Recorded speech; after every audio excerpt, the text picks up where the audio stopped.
4 দিন আমাকে পানি খেতে দেওয়া হয় নাই, 4 দিন। নির্যাতনের শিকার ব্যক্তিদের সমর্থনে জাতিসংঘ ঘোষিত আন্তর্জাতিক দিবস ২৬শে জুন। দিবসটি উপলক্ষে শুক্রবার সকালে রাজধানীর কৃষিবিদ ইনস্টিটিউটে আয়োজন করা হয় আলোচনা সভা।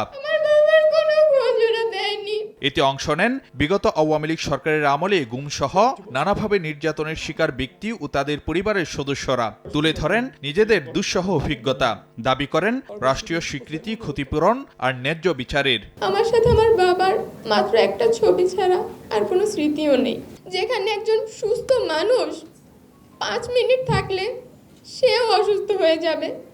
ওই ছেলে, আমার বাবা, আমার চাচুরা দিনের পর দিন, মাসের পর মাস, বছরের পর বছর থেকেছে। আমরা যা হারিয়েছি সেটার কোনো বিনিময় হয় না, সেটার কোনো রিপ্লেসমেন্ট হয় না। আমরা প্রতিশোধ চাই না, কিন্তু আমরা বিচার চাই। বিচার যদি না হয়, পরবর্তীতে এই কাজগুলো আবার ফিরে আসবে। প্রথম দাবি অ্যাকাউন্টেবিলিটি, যারা এর সাথে জড়িত ছিল তাদের দৃষ্টান্তমূলক শাস্তি, এবং আমরা যারা ভিকটিম আছি তাদের একটি রাষ্ট্রীয় স্বীকৃতি। এ সময় 1 বছরের মধ্যে গুম সংক্রান্ত অপরাধের বিচার শেষ করার প্রত্যয় জানান আন্তর্জাতিক অপরাধ ট্রাইব্যুনালের চিফ প্রসিকিউটর। স্যান্ডেলিনা সো, রূপচর্চায় আভিজাত্য।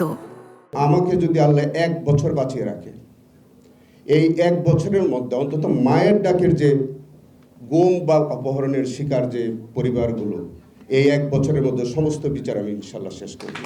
আলোচনায় মানবাধিকার কমিশনকে শক্তিশালী, গুমের শিকার ভুক্তভোগীদের জন্য বিশেষ সংসদীয় কমিটি গঠনের পরামর্শ দেন ডেপুটি স্পিকার। যারা ভিকটিম আছেন এবং মেম্বার অফ পার্লামেন্ট আছেন, তারা অফকোর্স অন্যান্য মেম্বার অফ পার্লামেন্টের সাথে কথা বলে সংসদে একটা সংসদীয় স্পেশাল কমিটি করতে হবে।